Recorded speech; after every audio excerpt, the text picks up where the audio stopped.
cold winter months have you a bit depressed? Well, I have some spiritually uplifting news for you. Catholic Family News is going to be hosting a conference in sunny, warm Orlando, Florida, March 1st and 2nd.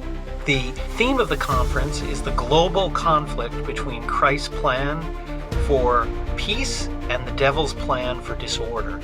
We all sense that there is a great global conflict going on. This conference is an opportunity to step back from the details and look at the writings of an Irish priest from 100 years ago, Father Denis Fahey, who wrote about this global conflict and essentially predicted many of the things we're living through today. We have an excellent lineup of speakers, including both myself and Chris Ferrara from Church and State, as well as Father Michael McMahon, Father Matthew Panos, Mrs. Childs, Dr. Peter Kwasniewski, Mary Rundis, and Dr. John Rao. There will be a traditional Latin Mass offered publicly each day, so you won't even have to leave the hotel. For more information on the conference, please go to the website of Catholic Family News, where you can find a link to buy tickets. You can also use this QR code. And if you come to the conference, please come up, say hello to Chris or myself. We'd love to hear from viewers of Church and State. Welcome to the first Church and State with Chris Farrar and Brian McCall in 2025. Actually, I was thinking that, can you believe we're 25 years from the year 2000 when the world was going to end because of the computers? Remember that? I remember when I was a young lad thinking, wow, in the year 2000, I'll be 48 years old. Oh my goodness, how could I ever be that old? Right. And now here I am, 25 years later. Well, that's like some of my kids in their 20s say, oh, like I met this guy, he was really old. He was like 50. And I'm like, well, guys, that's me. I'm not really old. Oh, but you're only 50. You're a child. Well, we made it to 2025. No meteor blew us up. We didn't have a nuclear war with Iran, but Yeah, but with the modern soy boy mentality, 50 is the new 17. So that's true. That's true. Well, although we made it to 2025, there's still problems happening. You're looking like a little cold there. What's going on in Richmond? Richmond is not so rich right now. In fact, it's very, very poor. We have entered into the territory of the third world. 4 days ago, Richmond lost its water supply entirely. We now have a city that has no central water supply and no running water because of incompetent emergency planning and outdated equipment. Day 4, no water. In order to make myself presentable for this show, I had to heat up water in styrofoam cups and splash it on my head and face. The rest of me still needs a shower. I mean, we're laughing, but this sounds like a third world country. I mean, It's a third world city run by Democrats, which is almost, a redundancy. Because whenever the Democrats run anything, it turns into that substance we all know about that comes out from the digestive system. So this is what the Democrats do. The one who's running the water system or public utilities is a total incompetent who has no experience in the field, should have been a civil engineer with some idea of hydraulics and all the rest of it. She was a former customer service representative or something like that. And they, of course, DEI promoted her upward into a position of total incompetence. Wow. Now, this may be the only city in the United States in modern history that totally lost its water supply. For like not just an hour, for 4 days. Going on 4 days. Maybe we'll have it by Friday. So it'll be a full week by the time they're done. If we get it back then. Wow.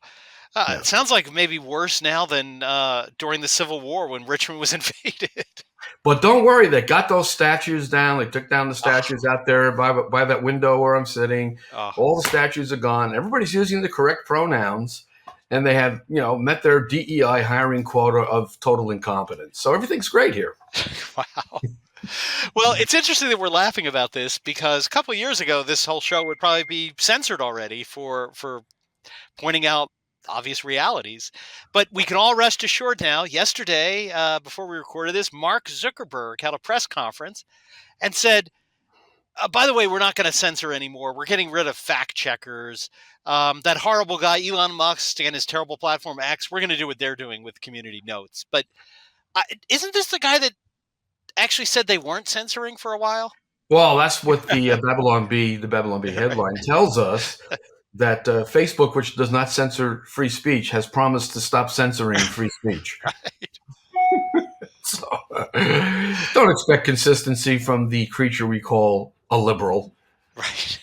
Everything they do is result oriented. So, they'll say whatever they have to say to get the result they want, and it's never a good result. It's always a bad result. Like not having any water in a metropolis of 250,000 people. Well, and what is the result? I mean, obviously, is he just saying, "Wow, despite our best efforts, Trump won again overwhelmingly. I better get with get with the program." Is that what you think it is, or you think it's more than that? No, they haven't learned anything from this. They'll just bide their time until they can figure out another way to attack him. Hmm. They'll do everything in their power to prevent anyone from shaking up the comfortable, degenerate status quo, Hmm. according to which the entire nation will descend into the abyss if they have anything to say about it. So once again, with Trump, we'll get a reprieve for 4 years. Maybe. We'll see. It looks like his choices so far are excellent. We'll just see how much of a confirmation fight he has.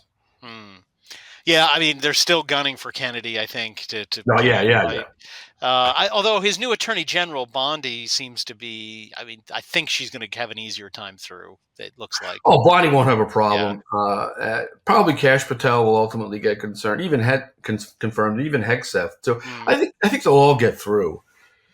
And so we'll have some interesting choices. The new Solicitor General, John Sauer, absolute legal genius, Hmm. tremendous legal mind. We're lucky there. He's got Stephen Smith advising him in the White House. All kinds of good people. Hmm. Yeah, I don't think he's Sauer's the one that sued Biden over, speaking about our issue, over the social media censoring in right. Missouri v. Biden. Is that right? Yeah, and he won. He won Yes. in the district court and in the Fifth Circuit. But unfortunately, the Beltway phenomenon took over at the Supreme Court in that really bad decision in the Murphy case, Hmm. which has affected the outcome of one of my cases, but I won't go into that now. But no, it's interesting because I think we could pause for our viewers to talk a little bit about a Catholic perspective on this. So we've been decrying this blatant liberal censorship, pointing out their essentially hypocrisy. But from a Catholic perspective, I mean, we don't believe there's some absolute natural right to free speech. Error Right. doesn't have any rights. So how do you sort of square that circle? How would a Well, Catholic be opposed to what's been happening at Fake Book, before, and these other places with the Catholic understanding? well, here's how you handle the situation. Leo described it in Libertas and Immortality Dei, and also in his encyclical on the Ralliement. Mm, And he basically said, look, the age of revolution has produced these new governments. We're stuck with them for now. We can't have another revolution. That would be a bloody affair. It wouldn't succeed. So we have a practical impossibility of returning to anything like a Catholic confessional state. So what we do is we make use of these liberties. He called them cankered liberties, mm, to the extent that we can without violating our conscience. And I think I've mentioned this before. Cardinal Ottaviani once said famously, "It should not surprise anyone that we appeal to the rights of man when the rights of God are not recognized." mm, So we have to defend the principle of freedom of speech, and even make intimations that in this framework it has to be absolute, mm, because otherwise you go back to the correct understanding, which is no, it's not absolute. So Satanists don't have freedom of speech. But to get back to that arrangement, you would need a confessional state, because only in a confessional state would you have an authority that could determine the speech that needs to be prohibited. And Leo does say that speech which promotes vices should be repressed, lest it insidiously works the ruin of the state. But there is no public authority now that's willing to do that. What they will suppress, however, is the truth. mm, And that too, Leo predicted. He said, if you give equal rights to truth and error, error will prevail. And the truth will be driven into a corner in a defensive posture. And that's what happened. But this is the framework we have, so we have to work with it. We have to defend First Amendment freedoms for our side, just as the other side defends its First Amendment freedom. We really have no practical choice. Yeah, you're really right. We've gone from bishops like Archbishop Lefebvre saying error has no rights to the truth has no rights is really how we've come full circle. But Well, yeah, it's even worse. It's even worse. Yeah. Error is now defined as the truth. Right, exactly. If they put the label fake news on it, you can bet it's true. That's absolutely. I mean, I do it all the time, and it's funny when we were watching the election results. I said to my wife at one point, she got mad. I said, "Let's turn on CNN." And she said, "What? What do you watch that for?" I said, "Because I want to actually know what's going on by assuming the opposite of what they say is going on." And it really worked. I've always said that. In that sense, the New York Times is 100% accurate. If you just take the exact opposite of what it says as the truth. Exactly. Unerring accuracy, absolute infallibility. But I do want to add, I think there's a distinction in addition to everything you said. I think there's an important distinction that a lot of people in this area ignore, and that is that there's a very big philosophical and legal difference between a natural right and a civil right. So a civil right is something that the government can enshrine a toleration, essentially, that you have a right against the government to be free from certain consequences, even if you don't have a natural right to do that, because the author of natural rights and the ultimate enforcer of them is God, who is omnipotent and omniscient and knows the truth. So you can't trick God into, oh, I'm not actually doing the wrong thing here. I'm actually speaking the truth. God's like, what? And I know you're not. I know you're lying. But a civil government is obviously not omniscient, and therefore a civil government, as St. Thomas would say, has to tolerate in many cases behavior, not impose civil penalties for behavior that we would not actually have a natural right to. And those things are left, as he says in the Summa, to the tribunal, which leaves no wrong unpunished. So it is important that there are some things that we would not say are a natural right, but you may have a civil right to do out of political prudence. Yeah, as St. Thomas teaches, not every vice can be prohibited. Yes. So let's give a concrete example. Uncharitable remarks to your neighbor, Hmm. or you insult your neighbor Yep. To his face privately, not defamation, but just you and he talking. Yep. You say something insulting or vulgar. He can't prosecute you for that. Yep. But on the other hand, if you take that same remark and put it into the public sphere, then the civil authority can act because that's defamation. And that principle has been preserved even today. In fact, with great effect by the left, because suddenly New York Times versus Sullivan, that limits liability of public figures, doesn't seem to apply when the public figure happens to be a conservative. Now we see these absolutely devastating libel verdicts or defamation verdicts against Trump, Giuliani, and so forth for oral remarks made in public. But yeah, when you're talking about the public sphere as opposed to the private sphere, the scope of juridical prohibitions is broader, but not every vice can be prohibited. Certain opinions should be prohibited, though, even now. Yes. If you publicly broadcast the opinion that children should be murdered in the womb, that really should, on principle, be prohibited. Yes. You're advocating murder. Yes. But it isn't. And that's the system we have. It's true. And the point, and even a sort of traditional leaning priest I remember arguing with, said, oh, because we were talking about not freedom of speech, but this sort of false religious liberty. And he said, well, if you get to the same point where you're going to tolerate in this circumstance certain religions, why not just say they have a natural right to it? But there is a fundamental difference philosophically and morally to say we're going to tolerate something that's wrong for the greater good and saying you have a God-given natural right to do it. And it does make a difference. And I remember arguing with this priest, what does it matter if you get to the same place?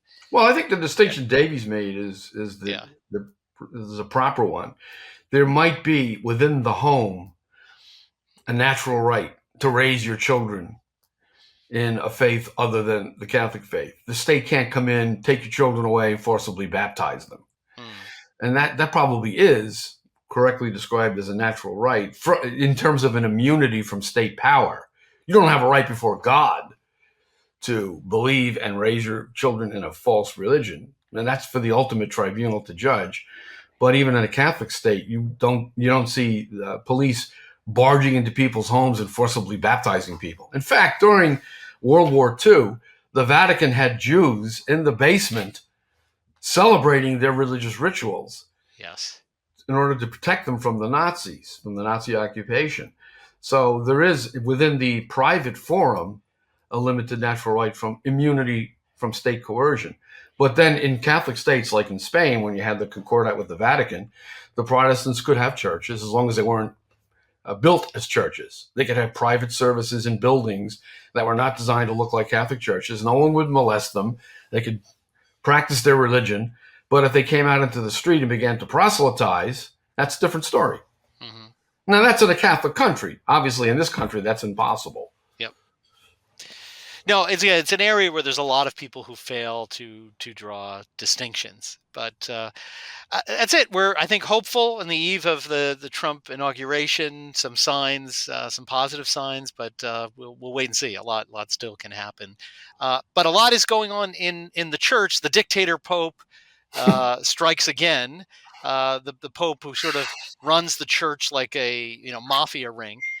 Some interesting personnel announcements over the past couple weeks over Christmas. One is Cardinal McElry was named to take over in the plum assignment of being the Archbishop of Washington, D.C., the nation's capital.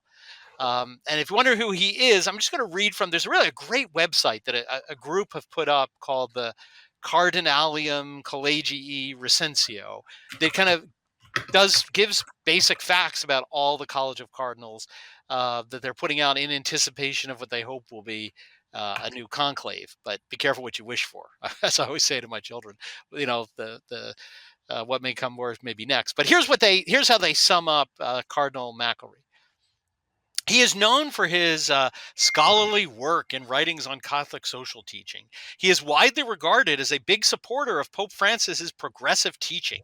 He's been a vocal advocate for addressing social inequality, homelessness, supporting comprehensive immigration reform, emphasizing social justice mission. Although he affirms Catholic teaching begins at conception, he does not believe abortion should be the sole preeminent issue for Catholic voters, arguing that climate change is a crucial moral concern. He is a great supporter of Traditionis Custodes, which obviously limited the traditional Latin Mass, and on Fiducia Supplicans. McElry welcomed at the Vatican Declaration, saying its diverging pastoral approaches were a model of healthy decentralization. So this is the guy you now have essentially giving moral leadership to the United States Catholic Church. Basically an anti-Catholic prelate. Yeah. I mean, it's funny because there's a bunch of people jumping, oh, he's rather conservative. He's pretty, he's not really liberal. I mean, if somebody, Pius X would have probably immediately suspended. Yeah, he's very conservative compared to Pol Pot. Right, exactly. Definitely to the right of Pol Pot. Well, although I don't know, maybe not. Maybe we're not being fair to Pol Pot. I have to laugh at any prelate, anybody really who seriously considers climate change a threat to mankind. They never really tell us what is supposed to happen in the climate apocalypse. They can't seem to fasten on an outcome that would mean the end of humanity. What's it going to be? We're all going to boil alive in 200-degree heat? Or the oceans will rise 200 feet and inundate every city or every continent? What exactly is going to happen because of climate change? Given that in the last 100 years, there's been a supposed rise in the average global temperature of 1 degree centigrade, which sounds like a rounding error to me. And the whole idea of an average global temperature is ridiculous anyway. What can they possibly mean by an average global temperature? I'm sure our U.S. viewers, are really feeling it's global warming today when it's, like 15 degrees in most parts of the country. Yeah, because of global warming, the water supply delivery system froze in Richmond. Right, exactly. Because it's climate change. What is climate change? Climate change is the change of climate. Oh, okay. Thank you. Yeah, I suppose somebody said, do you believe in climate change? I'm like, yeah, climate's changing all the time. Winter, summer, spring, and fall. Right, exactly. Well, so again, he gets put forward. He's for blessing, sin, stopping the traditional mass, promoting immigration and climate change. Ticks all the boxes. It ticks all the boxes. Meanwhile, Bishop Dominique Ray, who again of Diocese Fréjus-Toulon in France, who again, honestly, Pius X would be skeptical of. He's certainly not some, quote, arch-conservative, as he's described, but he's actually in many ways a classical liberal. I mean, he is invited in and welcomed him in his diocese, many of the Ecclesia Dei communities. He's had priests say the traditional mass. He's also invited in a bunch of crazy liberal groups that are like, what do they call them? What are the people that are always babbling in tongues? Neo-catechumenate. Yeah, exactly. So again, he's really just very much a classical liberal, like come as you are, be as you like. Everybody's welcome here. But that's too radical for Pope Francis. He had actually one of the only dioceses in France where they had some people who wanted to be ordained priests and made it through the seminary, and Francis responded to that by suspending all ordinations. And then he appointed a coadjutor, but said, I'm not going to throw you out. And then we learned just before Christmas, Bishop Ray went to the Vatican and was told, you're out. He told us during a private audience, quoting Bishop Ray, on December 23rd, Merry Christmas, the Pope encouraged me to receive the collaboration, the coadjutor bishop in a fraternal spirit, and not to resign. At the end of a first year, with that suspension of ordinations was lifted for some of the candidates, the nuncio now has just informed me that the Holy Father has asked me to leave my position as diocesan bishop without any knowledge of any new elements or reasons why I need to resign. Well, you know the reason. He's just a little bit too far to the right of Pol Pot. Right. Exactly. Pol Pot went around gathering up the people who wore glasses because he suspected they might be smarter than the average bear, and he had them all exterminated. Well, we'll hear the mark for elimination is attendance at the Latin Mass. Yeah. So any priest who allows the Latin Mass, any bishop who allows the Latin Mass, is a target for elimination as well. Well, this is a purge. Yeah. It's a Maoist-style purge in the church by, let's face it, an anti-Catholic pope. Why mince words?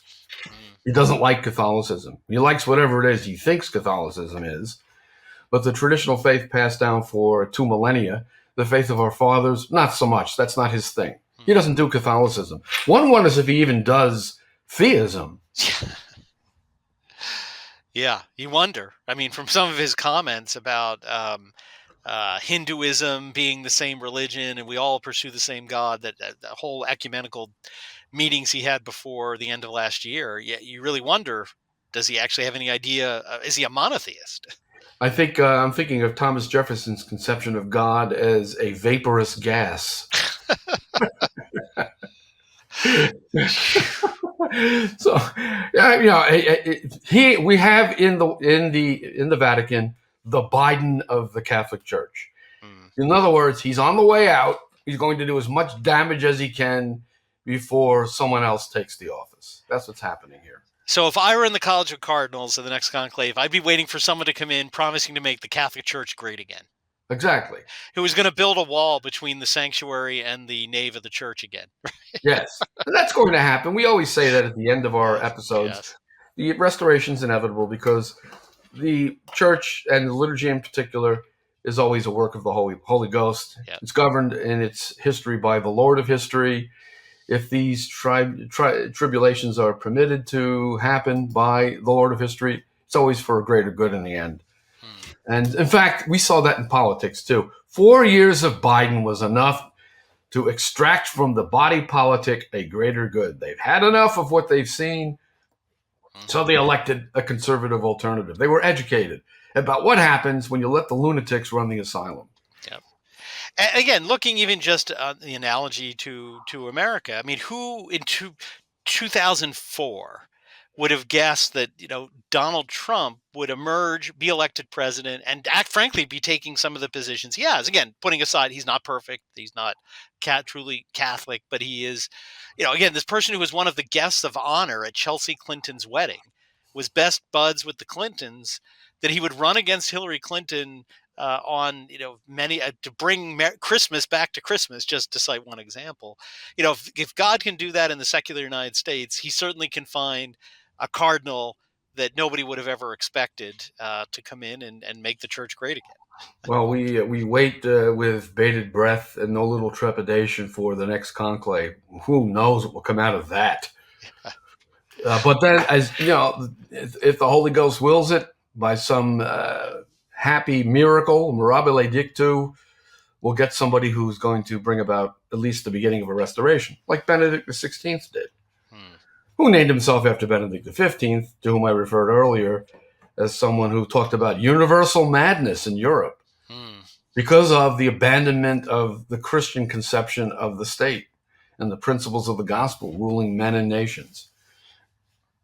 Absolutely. Well, as we wait with bated breath for that conclave, and you wait with bated breath for the return of running water, we'll leave it on that note. Signing off from the third world. Hope to see you in at least the second world next time. But Yeah, looking forward to it. all right. Take care. Happy New Year to everyone, and we'll see you in a few weeks. Take care. God bless.